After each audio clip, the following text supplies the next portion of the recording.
cette vérité n'agit qu'en vue de fortifier l'humanité en l'homme.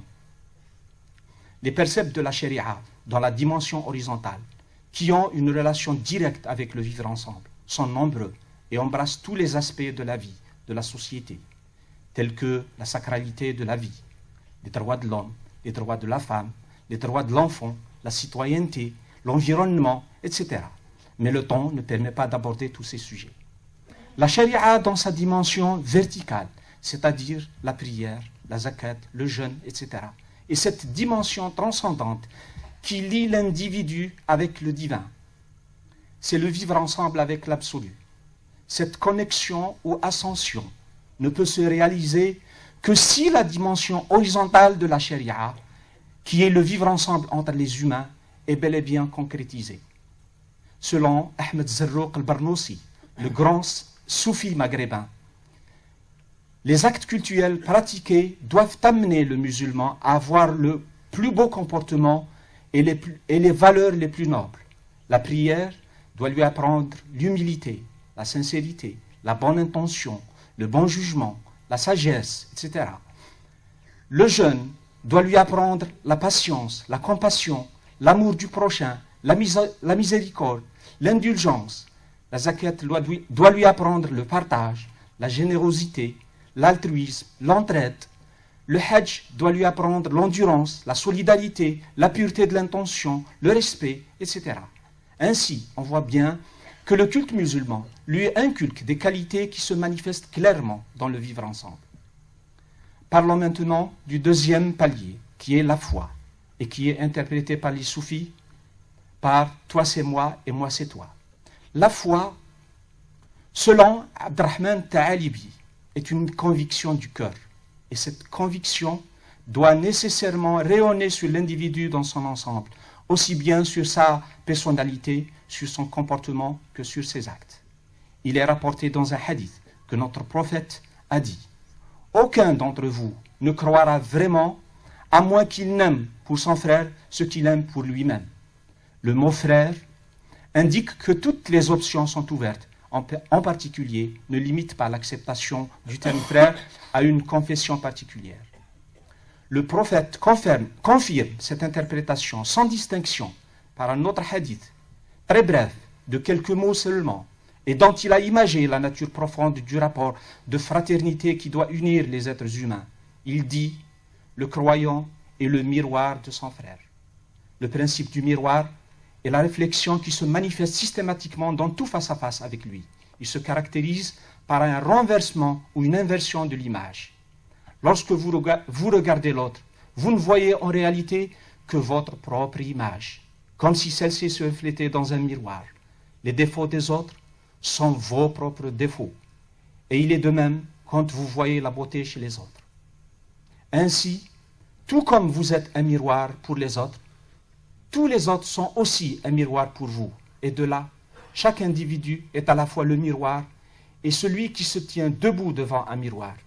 Il aime et il est aimé. Nous avons un parfait exemple de l'application de ce hadith. Lorsque les Ansar de Médine ont accueilli leurs frères de Mecca, les ont aidés au point de partager leurs biens mobiliers et immobiliers avec eux. La foi émane du cœur et se vit dans le cœur. Elle est cette force d'amour qui nous habite et qui nous relie à notre essence. Elle est ce chemin à la rencontre de nous-mêmes et de l'autre. Le vivre ensemble dans ce palier, c'est aimer pour son prochain ce qu'il aime pour lui-même, tel qu'il est mentionné par le hadith du prophète. Arrivons maintenant au troisième palier de la religion qui est l'ihsan, c'est-à-dire la perfection ou le bel agir. Allah nous invite à ne pas être égoïste. Il invite le croyant à ne pas vivre enfermé dans sa propre prison, à ne pas penser à ses seuls besoins et ses seuls rêves. Sois bienfaisant comme Allah a été bienfaisant avec toi. Dieu, à travers ce verset coranique, demande aux croyants de cultiver la valeur de bel agir dans la vie. Il s'est donné le qualificatif de bel agissant, et à partir de son bel agir qu'il fait exister cet univers. Il est de notre devoir d'agir de la même manière comme l'ont fait les prophètes et les saints. Dieu est le contraire d'un esprit obtus, rétréci, particulariste, partial, totalement intolérant et non universel.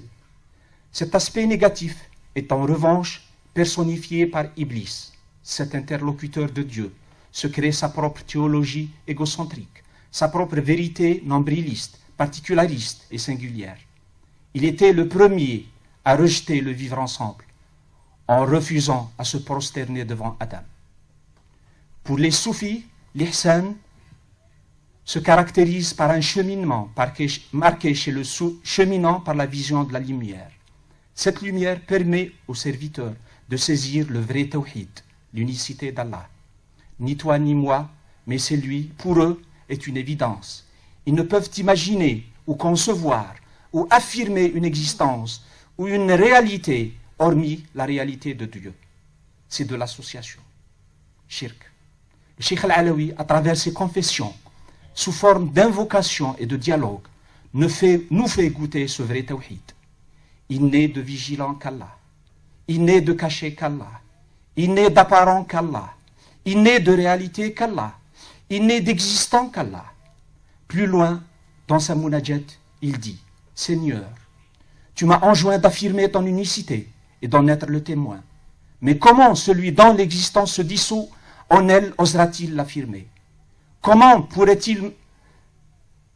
pourrait-il pas l'affirmer alors que tu es témoin de toutes choses? Seigneur, comment affirmer ton unicité alors qu'elle m'efface? Comment ne pas l'affirmer alors qu'elle m'affirme? Comment te connaître, toi l'intérieur de toute forme? Comment ne pas te connaître, toi l'extérieur de toute forme? Révèle. Ibn Ata'illah Sekandari, le grand maître Shadili, disait « Ténèbres est le monde entier, seul l'illumine l'épiphanie de Dieu. » Ibn Arabi considère l'univers comme une imagination et une illusion, et parfois comme une ombre, ayant une existence virtuelle. Par exemple, il dit dans son livre Fusus al-Hikam, « L'univers n'est qu'une illusion, ou encore, l'univers est sûrement une imagination, mais il est réel en réalité. Celui qui a compris cela a saisi les secrets de la vie, a saisi les secrets de la voix, pardon. إنما الكون خيال وهو حق في الحقيقة كل من قال بهذا حاز أسرار الطريقة.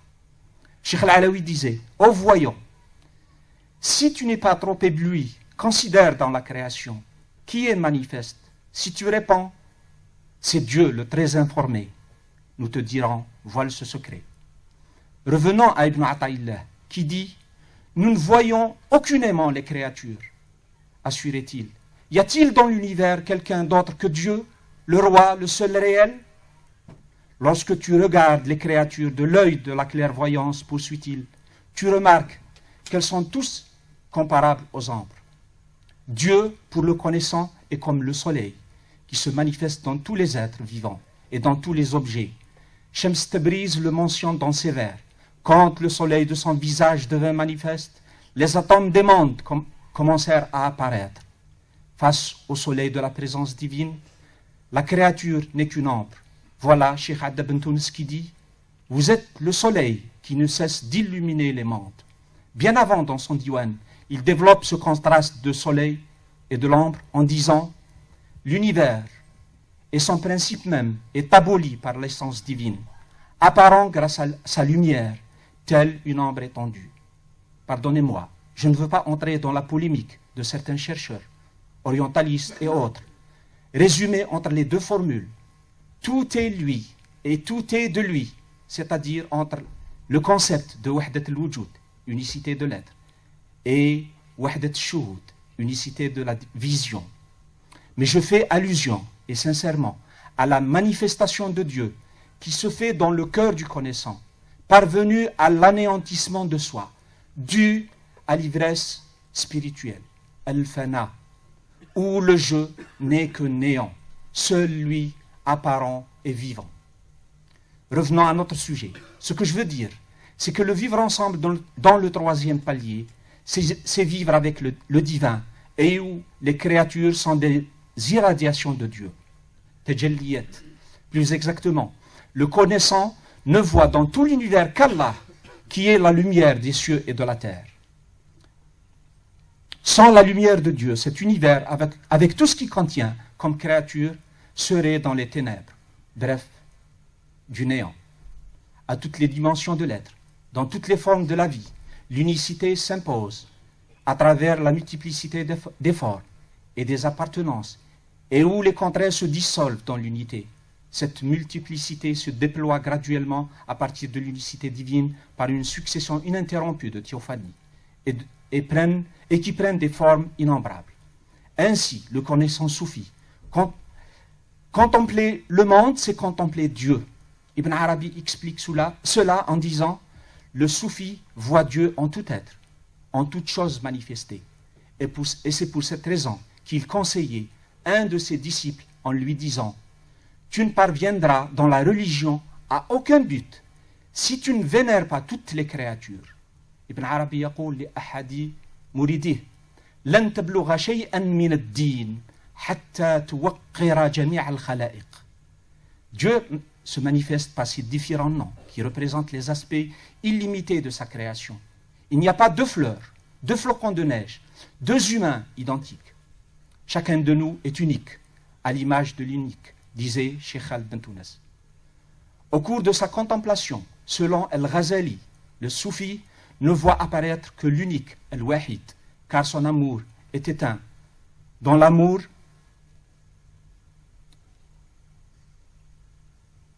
est éteint, car son amour est éteint dans l'amour de son bien-aimé, jusqu'à ce que chaque parcelle de son corps soit habitée spirituellement par son bien-aimé, jusqu'à ce que le lien de cet amour ne laisse place à la séparation d'avec son bien-aimé, jusqu'à ce qu'il ne voit que son bien-aimé, et jusqu'à ce qu'il n'entend que la parole de son bien-aimé.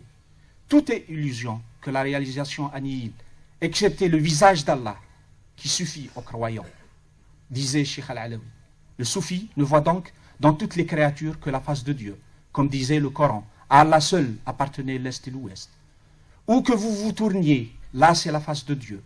L'émir Abdelkader disait en commentant le verset coranique, il donne de la nourriture aux pauvres, à l'orphelin et aux prisonniers pour son amour. Nous vous nourrissons uniquement pour la face de Dieu. C'est la face de Dieu que voient les connaisseurs dans chaque créature. Un soufi a dit, je n'ai jamais rien vu sans voir Dieu avec cela. Un autre a dit, je n'ai jamais rien vu sans voir Dieu en cela. Cheikh Al-Alawi disait dans l'une de ses sagesses, quiconque a contemplé le réel dans les créatures s'évanouit en lui, les perdant de vue, et il ne lui reste plus que lui. من شاهد الحق في الخلق غاب عنهم ولم يبق له إلا الحق. L'homme conscient du lien divin unifiant tous les êtres contemple l'aimé au sein de tout être et en toute créature, ou à travers toute chose, en toute image gracieuse, toute beauté étant issue de sa divine beauté. Et c'est pour cette raison qu'il agit en action de bienfaisance, de clémence et de douceur. Méditez avec moi cette anecdote. Un maître soufi fut questionné un jour sur la différence qu'il y a entre ceux qui parlent de l'amour et ceux qui le vivent. Le sage répondit, « Je vous donnerai demain la réponse. » Le lendemain, il les invita à un repas et fit entrer ceux qui parlaient de l'amour sans qu'ils soient vraiment amoureux, et leur demanda de s'asseoir devant la table, puis il leur présenta une soupe et leur donna à chacun d'eux une cuillère d'1 mètre de long. Et il leur demanda de ne se servir que de celle-ci. Ils s'efforcèrent de l'utiliser pour manger, mais sans succès. Car aucun d'eux ne parvint à mettre la soupe dans sa bouche, mais la répandit par terre. Puis le sage dit, observez maintenant, il invita à la même table ceux dont le cœur était rempli d'amour, et il leur donna les mêmes cuillères. Ils les remplirent de soupe, mais chacun d'eux la présenta à son proche voisin, et ils furent tous rassasiés. Le cheikh se leva.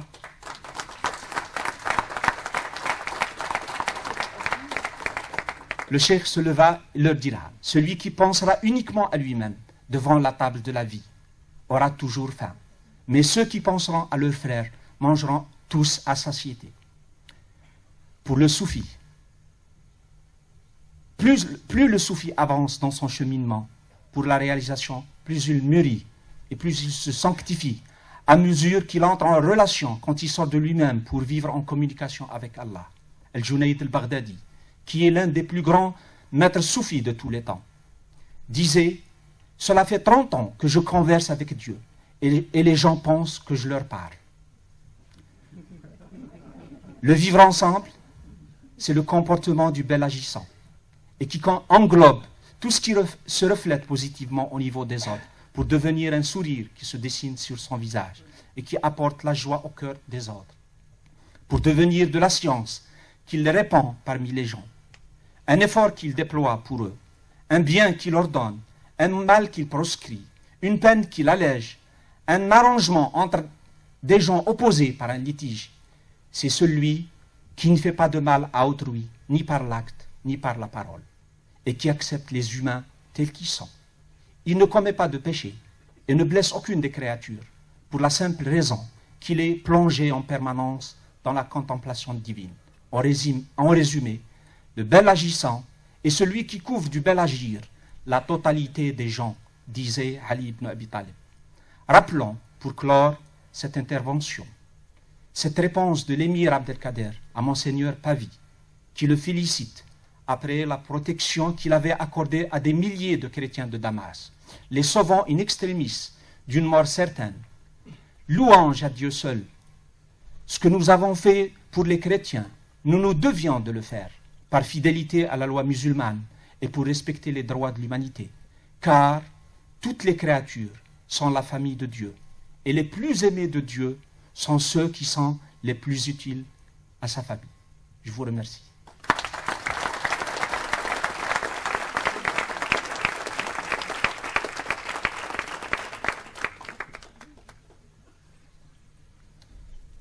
Professeur Mohoum, il y a quelque chose qui n'est pas prévu dans les tables rondes d'habitude, c'est un silence pour pouvoir digérer, pour pouvoir entendre la manière dont ce qui a été dit résonne en soi.